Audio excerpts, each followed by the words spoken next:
With in Congress के खिलाफ बताया जा रहा है। ये कौन लोग हैं और क्यों ये ऐसा कर रहे हैं? देखिए, सबसे पहले तो मैं ये कहना चाहूँगा, जो बातें मीडिया में हमने भी देखी सुनी, वो क्वेश्चन कर रहे हैं कि बावजूद इसके कि सारी कांग्रेस पार्टी तैयार नहीं थी अलायंस के वास्ते, और उसमें उन्होंने रेफर किया कि इवन राहुल जी भी तैयार नहीं थे और बाकी लोग, सेंट्रल लीडरशिप भी तैयार नहीं थी अलायंस के वास्ते, तो ये गलत अलायंस हुई है। लेकिन ये हकीकत से बहुत दूर है।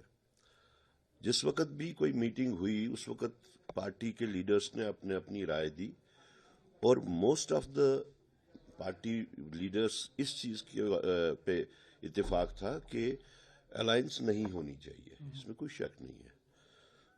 मोस्टली सबने वैसा ही कहा, लेकिन बाद में सेंट्रल लीडरशिप को अथॉरिटी दी कि वो इसके ऊपर हतमी फैसला जो होगा वो हम मंजूर करेंगे। और उसी सिलसिले में आपको भी याद होगा कि केसी वेणुगोपाल जी आए थे खड़गे जी के साथ और राहुल जी के साथ, जब उन्होंने फारूक साहब के घर गए और वहां पे मुलाकात हुई, और वहां पे वो डिक्लेयर हुआ, उसके बाद में डिक्लेयर हुआ कि अलायंस होगी। किन हालात के तहत होगी वो अलग बात है, क्योंकि उस वक्त इंडिया ब्लॉक के वो हिस्सेदार थे उस वक्त, एक लार्जर इंटरेस्ट के तहत। और सबसे बड़ा कंसर्न उस वक्त ये था कि बीजेपी को सरकार साजी से कैसे दूर रखा जाए, जिसमें अल्हम्दुलिल्लाह हम लोग कामयाब भी हो गए, और उसकी वजह से फिर नहीं हो पाई, उनकी तो सरकार नहीं बनी।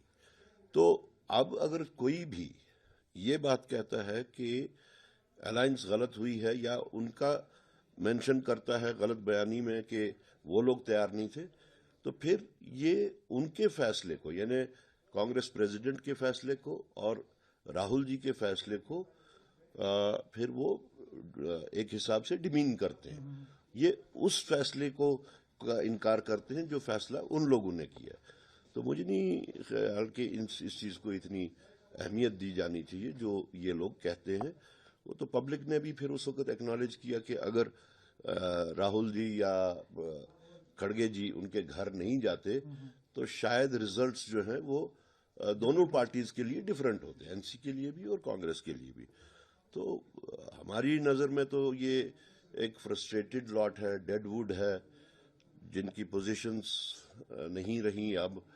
और उस तरीके से जो मगर काबिल एतराज बात यह है, जो लैंग्वेज जो यूज हो रही है वो ऐसी लैंग्वेज नहीं करनी चाहिए, और पार्टी के डिसिप्लिन के दायरे के अंदर अंदर बात करनी चाहिए, पब्लिकली नहीं करनी चाहिए। तो क्या पार्टी इसके लिए कोई एक्शन ले सकती है?